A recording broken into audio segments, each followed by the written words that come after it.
Hello, this is Phil with PRR Computers, and today we'll be replacing a cracked LCD on a Dell Inspiron N5110 laptop.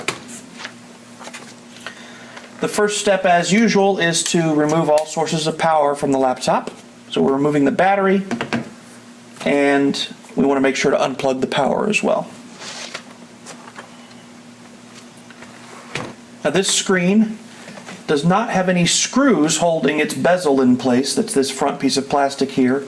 It can just be brought off with a little bit of gentle pressure from the fingers. You just find a spot where you can lift up a little bit and kind of pull gently towards yourself, and it should just start popping all the way around.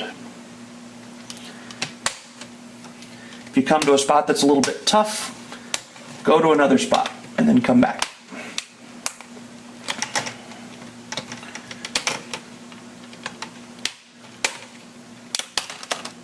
Okay, that is the front bezel.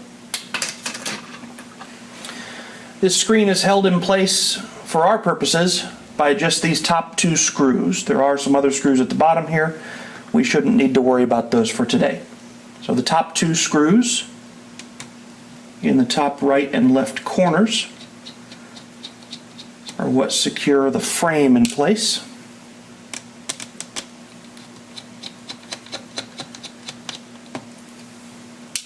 Once those are loosed, you can pull the screen slightly forward and get access to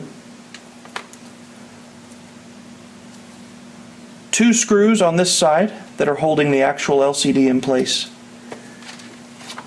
and two on the other side as well in the same place.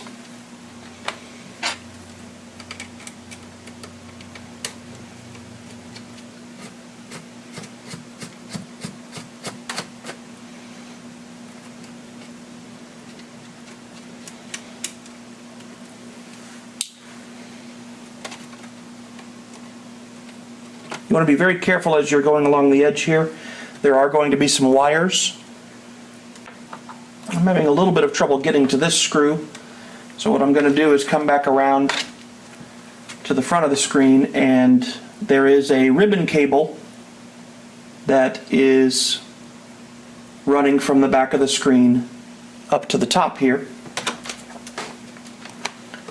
right inside there. And we're just going to open that, if we can, with our finger. If not, then a small flathead screwdriver very gently can get that out of there. We would need to remove this anyway, so there we go. Now the screen is a little bit freer to pull forward. We should be able to get at this final screw here a little bit easier.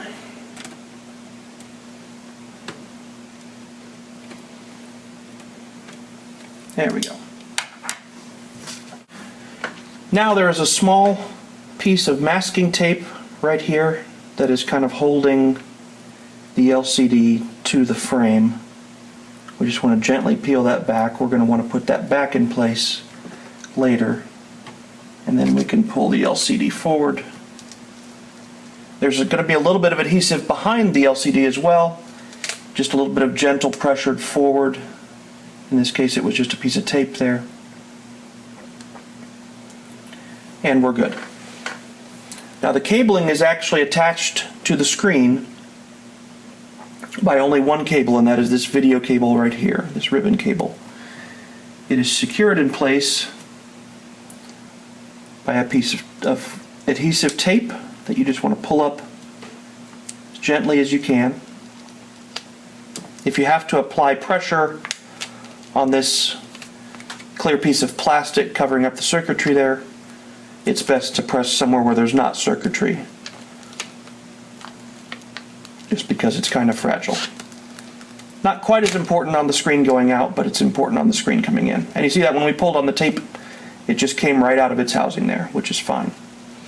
Now this whole cable assembly here, including the one that we detached from up top, is all just held in place by adhesive as well. And we want to just gently pull that up and keep it otherwise intact, because that's going to attach to our new screen in exactly the same way.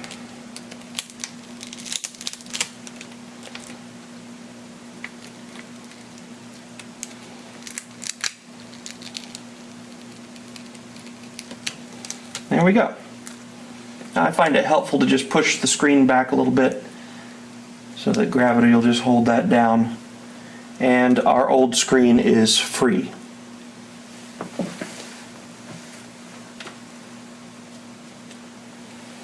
Now we take our new screen and lay it in the same way. And when you're reattaching this cable assembly, I would recommend starting with getting the video cable seated properly.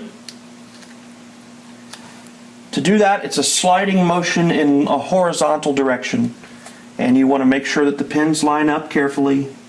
It shouldn't require a great deal of pressure, and you want to slide those two pieces together so that there is no gap.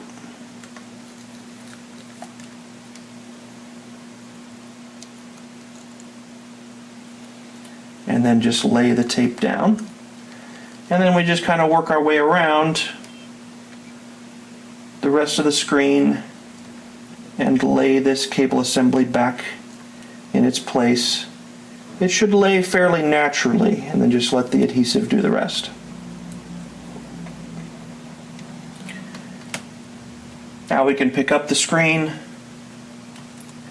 If we didn't tape it too tight, it should slide back into its housing just fine.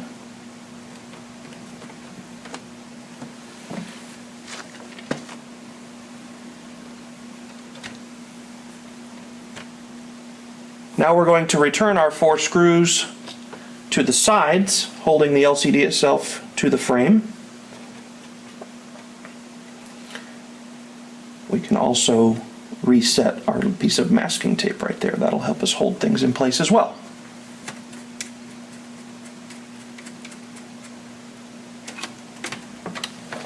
Okay, and now the other side.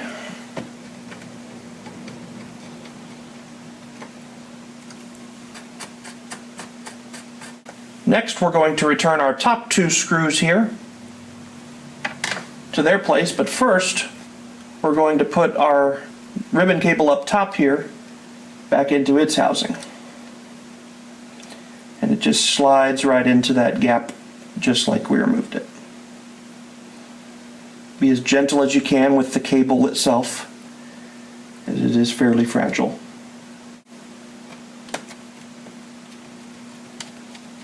And 2.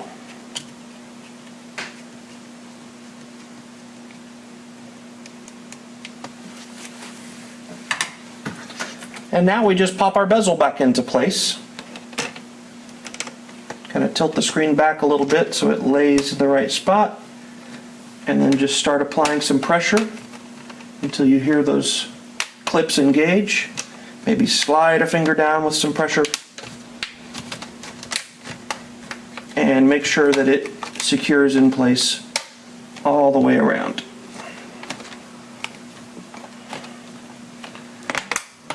Very good.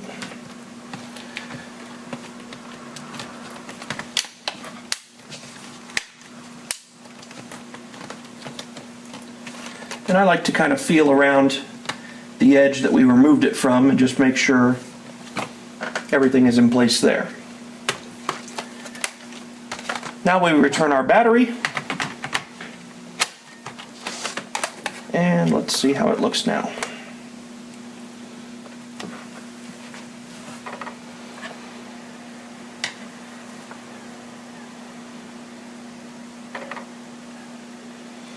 Well, already I can see that looks much better than it was before. That's really all there is to it. This is one of the easier screen replacements out there. It's one that you can do yourself. The key is finding a good vendor for your screen and making sure that you get the exact right part that you need. I'm Phil with PRR Computers, and thank you for watching.